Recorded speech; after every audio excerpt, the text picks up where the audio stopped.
안녕하세요. 말씀 한 줌. 오늘은 고린도전서 11장 2절에서 16절 말씀을 함께 살펴보도록 하겠습니다.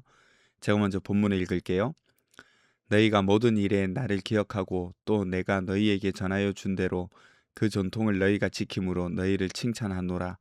그러나 나는 너희가 알기를 원하노니 각 남자의 머리는 그리스도요 여자의 머리는 남자요 그리스도의 머리는 하나님이시라. 물은 남자로서 머리에 무엇을 쓰고 기도나 예언을 하는 자는 그 머리를 욕되게 하는 것이요 물은 여자로서 머리에 쓴 것을 벗고 기도나 예언을 하는 자는 그 머리를 욕되게 하는 것이니 이는 머리를 민 것과 다름이 없음이라. 만일 여자가 머리를 가리지 않거든 깎을 것이요 만일 깎거나 미는 것이 여자에게 부끄러움이 되거든 가릴지니라. 남자는 하나님의 형상과 영광이니 그 머리를 마땅히 가리지 않거니와 여자는 남자의 영광이니라. 남자가 여자에게서 난 것이 아니요 여자가 남자에게서 났으며 또 남자가 여자를 위하여 지음을 받지 아니하고 여자가 남자를 위하여 지음을 받은 것이니 그러므로 여자는 천사들로 말미암아 권세 아래에 있는 표를 그 머리 위에 둘지니라. 그러나 주 안에서 남자 없이 여자만 있지 않고 여자 없이 남자만 있지 아니하니라. 이는 여자가 남자에게서 난 것 같이 남자도 여자로 말미암아 났음이라. 그리고 모든 것은 하나님에게서 났느니라. 너희는 스스로 판단하라. 여자가 머리를 가리지 않고 하나님께 기도하는 것이 마땅하냐? 만일 남자에게 긴 머리가 있으면 자기에게 부끄러움이 되는 것을 본성이 너희에게 가르치지 아니하느냐? 만일 여자가 긴 머리가 있으면 자기에게 영광이 되나니 긴 머리는 가리는 것을 대신하여 주셨기 때문이니라. 논쟁하려는 생각을 가진 자가 있을지라도 우리에게나 하나님의 모든 교회에는 이런 관례가 없느니라. 아멘. 오늘 본문은 참 어려운 본문 중에 하나입니다. 여자가 머리에 무엇을 쓴다, 남자는 머리를 가리지 말라, 이런 내용 때문에 우리가 적용하기 참 어려운 것처럼 보여요. 그런데 오늘 본문에서 이런 문화적인 문제처럼 보이지만 사실은 복장 규정에 대한 내용이 아니라 예배 안에서 하나님이 세우신 질서와 서로에 대한 존중에 대해서 살펴보는 것이라고 할 수가 있습니다. 먼저 살펴보도록 할게요. 오늘 본문은 고린도 교회의 예배와 관련된 문제를 다루고 있습니다. 내일도 성찬의 문제에 대해서 다루게 되니까 11장은 사실 예배와 관련된 문제를 다룬다 이렇게 볼 수가 있겠어요. 그래서 먼저는 공동체가 함께 하나님께 예배 드릴 때 어떻게 행동해야 하는지에 대해서 다루는 것이라고 생각을 하면 되겠습니다. 먼저 바울은 창조 질서를 말하고 있어요. 머리 이야기를 하고 있는데 실제 머리이기도 하지만 근원이나 대표성을 가지고 하는 이야기이기도 하거든요. 바울이 하나님과 그리스도 그리고 남자와 여자의 관계를 이야기하잖아요. 이건 남자가 여자보다 우월하다, 여자가 하등하다 뭐 이런 의미가 아니라 역할이 다르다는 것을 표현합니다. 실제로 11절을 보시면 주 안에는 남자 없이 여자만 있지 않고 여자 없이 남자만 있지 않다 이렇게 말하죠. 그러니까 하나님과 그리스도도 관계 속에서 질서가 있지만 누가 더 가치 있고 월등하고 또 하등하고 뭐 이런 걸 말하는 것이 아니라 역할이 다르다는 것을 알려주고 있는 겁니다. 그러니 바울은 교회가 남자와 여자의 관계를 바르게 알기를 원한다는 거예요. 그런 마음으로 이제 화제의 이야기들을 하는데 남자는 머리를 드러내고 여자는 머리를 가리라 이렇게 요청합니다. 요즘에는 그런 것을 사용하지 않아서 표현할 단어가 좀 잘 없는데 굳이 표현하자면 머리 수건 뭐 혹은 머리 덮개 두건 뭐 이렇게 말할 수 있겠네요. 여러분 왜 요즘 헤어스카프 같은 것들이 나오더라고요. 아니면 천주교에서 미사할 때 여자분들 미사포 둘러 쓰잖아요. 그런 식으로 머리를 천으로 둘렀습니다. 그런데 왜 이렇게 해야 하느냐?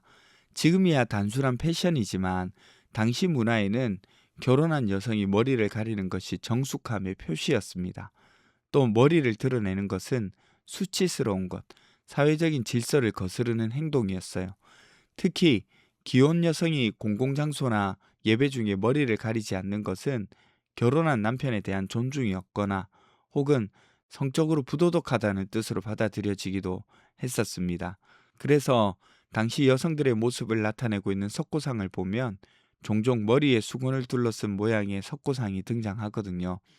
반면에 남자는 머리를 가리는 것은 당시 이방 종교의 관습이기도 했기 때문에 그렇게 하면 안 된다고 바울이 말하는 거예요. 그래서 남자들에게 머리를 가리지 말라 이렇게 말을 하는 거죠. 그런데 바울이 문제 삼고 있는 것은 머리에 수건이 있냐 없냐가 아니에요. 보세요.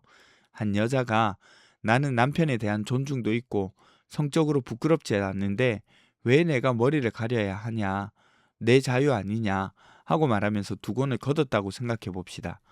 여러분, 오늘날에야 아무 문제가 되지 않겠죠. 머리에 두건 쓰던 안 쓰든 아무도 신경 쓰지 않습니다. 그런데 당시에는 혼란스러운 거예요. 바울은 이 점을 이야기하는 겁니다. 교회 밖에서 사회 속에서도 공적인 자리에는 여자가 머리를 가리는 것이 당연한 일로 받아들여지는데 교회에서 이렇게 하는 것이 맞냐는 거죠. 그래서 바울은 13절에 스스로 판단해 보라고 질문합니다. 여자가 머리를 가리지 않고 하나님께 기도하는 것이 맞냐고. 그리고 마지막으로 이 일에 대해서 토론하고 논쟁하려는 사람이 있다 하더라도 우리에게나 하나님의 모든 교회에는 이런 관례가 없었다고 그렇게 말을 하죠. 그러니 수건을 쓰느냐 쓰지 않느냐의 문제가 아니라 내 권리와 자유가 다른 사람을 오해하게 하고 시험 들게 하는 것은 아닌지 하나님께 영광 돌리는 것이 맞는지를 물어보는 겁니다.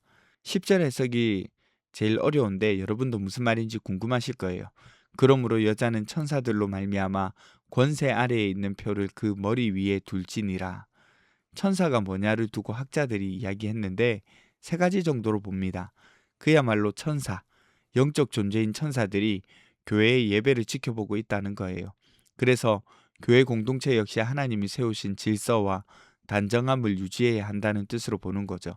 교회가 무질서하고 세상의 도덕적인 기준마저 무시한다면 예배를 지켜보는 천사들 앞에서 부끄러운 일이 된다는 겁니다. 또 다른 하나는 타락한 천사예요. 여성들의 길고 아름다운 머리카락은 성적인 매력의 상징이었는데 공적 예배 자리에서 머리를 가리지 않는다? 이것은 유혹하거나 영적인 무질서를 초래할 수 있으니 이것을 미리 방지해야 한다는 경고로 여깁니다. 마지막으로 메신저입니다. 사자, 인간 전령 뭐 이렇게 볼 수 있겠네요. 고린도 교회의 예배당에 타 지역 교회에서 온 방문자들이나 교회의 상황을 살피러 온 인간 전령들이 있을 수 있다는 거예요. 그들이 보기에 여성들이 머리에 수건을 벗어 던지고 무질서하게 행동하는 모습을 본다면 다른 지역의 교회에 좋지 않은 소문이 날 수 있으니 그 사람들 생각해서라도 단정함을 유지하라는 거죠. 어때요, 여러분? 어떤 것이든 간에 예배의 질서를 무시하지 말고 창조 질서를 기억하면서 하나님께 영광이 되고 사람들에게 덕이 되는 일들을 하라는 겁니다. 이제 말씀을 적용해 볼까요? 여러분, 교회는 질서가 있는 곳입니다. 하나님은 질서의 하나님이시고요. 교회는 그 질서 위에 서 있습니다. 내가 옳다고 내 방식만 맞다고 내 취향 중심으로 움직일 수 있는 곳이 아니에요. 나의 자유보다 더 중요한 것이 있는데 그건 하나님께 영광되는 것과 공동체의 유익이죠. 또 다른 하나는 남자와 여자는 모두 다 평등하다는 거예요. 누가 더 중요하지 않아요. 둘 다 하나님에게서 왔고 둘 다 그리스도 안에서 필요합니다. 여자가 남자에게서 났다고 월등하고 하등한 관계라고 여기면 안 됩니다. 다르게 지음받고 역할이 차이나고 창조 질서의 모습이 나타나는 거지 우위가 있다고 생각하면 안 돼요. 함께 하나님의 교회를 세워나가는 겁니다. 기도합시다. 첫 번째는 교회의 질서를 존중하고 잘 지켜나갈 수 있게 해주세요. 두 번째는 남녀가 함께 존중하며 그리스도 안에서 교회를 세워나가는 기쁨을 주세요. 우리 함께 기도하며 나가도록 하겠습니다.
하나님, 질서에 하나님께서 세우신 이 교회도 질서 가운데 있음을 우리가 고백하며 나아갑니다. 하나님, 교회의 질서를 존중하고 잘 지켜나갈 수 있도록 도와주십시오. 또 남녀가 함께 서로 존중하고 서로를 돕고 그렇게 그리스도 안에서 교회를 세워나가는 기쁨들을 우리가 맛볼 수 있도록 도와주세요. 감사드립니다. 거룩하신 예수님 이름으로 기도드립니다. 아멘. 여러분, 오늘 하루도 하나님의 돌보신 가운데 살아가실 수 있는 저와 여러분 되셨으면 좋겠습니다.